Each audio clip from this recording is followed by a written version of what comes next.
Hi everyone, it's your girl Karen and I am back to you with yet another encouragement video. Now if you're new here, welcome. As I said, my name is Karen and I have a YouTube channel in which I usually post Christian related content. So if you are the kind of person that A, intends to grow in your walk with Christ, or B, you want to develop a relationship with Jesus Christ, or C, you just want to watch the video and you don't really know why, then you're all welcome to join and to subscribe to my YouTube channel.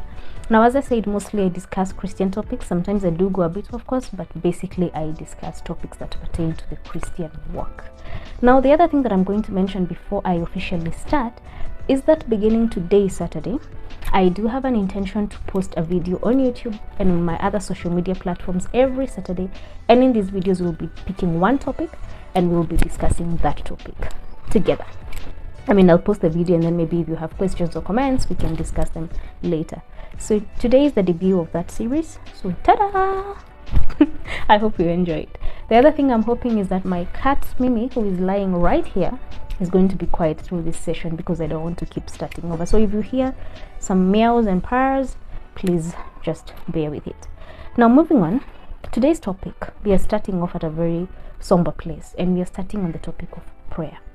And so I want to ask you, the person on the other side of the screen, if you're somebody who identifies yourself as a Christian, and I don't mind what level of Christianity you think you are, but you identify yourself as a Christian, let me make it simpler and say, if you are given a checklist and you had to tick your religion, you would pick Christian. That's you. That's who I'm talking about. And if you fall into that category, I have a very simple question for you. Yes, you. Why don't you pray? Why don't you pray? Because hear me out. If God, who we put our confidence and our trust in, has so graciously given us an avenue that is prayer through which we can talk to Him, approach Him, communicate with Him, and thereby develop an intimate relationship with Him, then why don't we pray often? You see, prayer, for us to pray, it's free. We don't have to pay like a monthly subscription. We don't have to bribe anybody. We don't need no connections. We don't need any of that stuff. God has actually freely opened up a way for us to approach Him and to talk to Him from the honesty of our hearts through His Son, Jesus Christ. If He has given us such a free, precious gift, then why are you not praying more often? Personally, I've been born again for 10 years, that is since 2013. So I actually consider that I have been walking with God consistently for 10 years. Now, in the course of the 10 years, I have faltered, I have fallen, I have doubted, but I have been consistently walking with God for 10 years. And my prayer life, to be very honest, has often been up and down. It has ebbed and flowed. And you know, the funny thing is that there are times when I go through seasons of my life where I'm so prayerful, I'm reading my Bible, I'm praying, and my heart is at peace. But then sometimes something comes over me and I go through a season that I just fall into this trap of prayerlessness. And at the back of my mind, I know that, man, when I used to pray, things were good. When I used to pray, I was at peace. When I used to pray, I used to hear the voice of God. Then why am I not praying? And so that is the question we are going to be answering today. For you, who calls yourself a Christian, why don't you pray? Now, for those who know me, I like to break down everything in points. And for those who also know me and my YouTube videos, I always have a notebook and a Bible. And so that's what we are going to be using. And this is not going to be a long video because I also don't like to listen to very long videos. You know, our concentration span has become less. And also when you keep droning on and on and on, people tend to forget or to lose what you're talking about. So I'm going to give you 4 reasons why you are not praying, or why we are not praying as we often ought to pray as believers. And I am sure you're going to identify yourself in one of those categories and you are going to make things right, hopefully. Now, the first reason why you don't pray, I want to suggest to you, is that it's because you do not know how to pray. Now, a lot of us here in Africa had the privilege of growing up in Christian homes.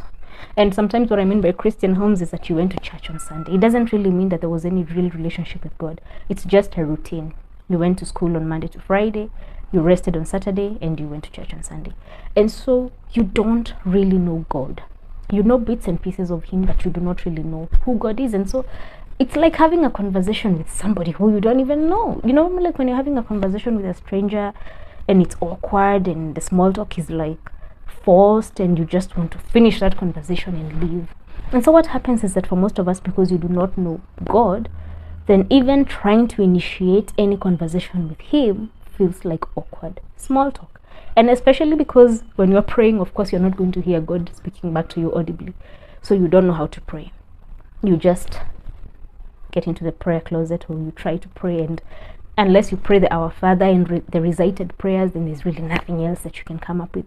And I grew up Catholic, and one of the struggles that I really had to face when I actually became a real Christian is that I did not know how to pray, because I had grown up reciting prayers, and so I never really knew how to pray. So the first reason why you don't pray is simply because you poor thing, you don't know how to. You don't know God, and so you don't know how to pray. And how do you rectify that? We are going to discuss it in the next video. The second reason why you're probably not praying is because you feel that you have tried praying in the past, but God has not answered your prayers. And so there's a part of you that feels frustrated, and you feel as if prayer is pointless, because maybe there's a day you are praying that you would pass a test and you failed. And you are praying that God would save your marriage, and it ended in divorce. You are praying that your child wouldn't fall sick, but they fell sick anyway. You are praying that you wouldn't lose your job, but your behind got fired anyway. Blah, blah, blah, blah, blah, blah, yada, yada, yada, yada. You have prayed in the past, but you feel that God has not answered you, and so you get to this place of frustration, and you feel that even if I pray and God really doesn't answer me, then what's the point of continuing to pray? Now, reason number 3 why you are not praying, and I want to direct this especially to believers who are solid believers, who walk with God. They have tasted and experienced the wonders of prayer, of partnering with God in prayer, because as a Christian, praying is partnering with God.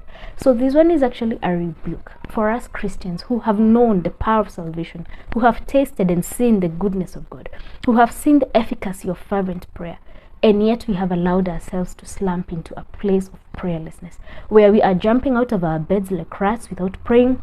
We are going to work without praying. We are carrying about our daily activities. We are making decisions. We are buying properties. We are doing all these sort of things. We are getting into relationships, but we are not seeking God's face. And this is very grave and very serious, because as I said, you have previously tasted the efficacy of prayer. You have previously experienced very deep communion with God, but now you have fallen into the place where you have refused to pray. And this category, I want to diagnose for you, because I told you I've been there before. The reason why you are not praying and you are actually a believer is because of pride. You have gotten used to the goodness of God, and they say familiarity breeds contempt. You have gotten so used to the goodness of God, you have gotten used to Him coming through for you, that in your subconscious you begin to feel as if God owes you. And so you begin to feel like you can navigate life on yourself, by your wisdom, because you have had previous experience, because you have fought the lion before, and so you think even if Goliath comes, I might be able to handle it on my own. And it's a dangerous place to be in, where your pride has allowed you to fall into the place of prayerlessness. Now, the fourth reason why you're probably not praying is because you think God is omniscient, He's omnipotent, He knows everything, He's everywhere, yada yada, so why do I need to pray if God already knows? And then we're also told that God has already planned out all the days of your life even before you live them. So you feel as if your prayer is not going to have any effect. It's not going to change everything, because somebody once told me that, it was an Uber driver, he told me that the graph of my life has already been drawn. So it doesn't matter what I do, because things have already been set in motion for me. So there's really nothing that my prayer would do. And I thought, cute, but wrong. You have power to change things through prayer, because as I said, prayer for a believer is partnering with God. So the fourth reason why you're not praying is because you think God already knows. Even if I pray, it's not really going to change anything. So that also boils down to doubt. You doubt that anything is going to happen anyway, so why bother praying? Now, this is the end of this video, because I'm now at the 10th minute, and I said I do not want to continue just rambling on and on and on for minutes on end. So I'm going to end this video here. We have identified 4 reasons why you don't pray. Number 1, you don't know how to. Number 2, you feel that God hasn't answered you in the past, so you are frustrated. Number 3 is pride. And number 4, you think that God already knows everything, so why do I need to pray?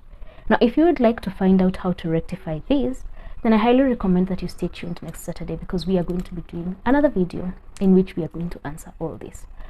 Now, in the meantime, I want you to spend the next week, do me a favor, and spend the next week thinking about what category you fall into. First of all, take time to take stock on your prayer life. is it a vibrant prayer life? Because I'm pretty sure there are people out there who are having a very vibrant prayer life and they're seeing results and they're having a very deep, intimate relationship with God. So take stock, evaluate your life. Yes, I'm talking to you. Evaluate your life and see how your prayer life is. And when you look at, and you can fall into more than one category. You can be not praying because you're proud, and the reason why you're proud is because you think God already knows everything. So you can fall in any other categories. And of course there's so many other reasons for prayerlessness, but this is what I felt led to share. So stay tuned for the next video coming up next week. Hello Kitty. And we are going to keep plowing through this. So in the meantime, have a lovely day. God bless you, and I'll see you in the next one. Cheers. You want to say something to the people? Oh, no? You just want to sniff me? Okay, bye.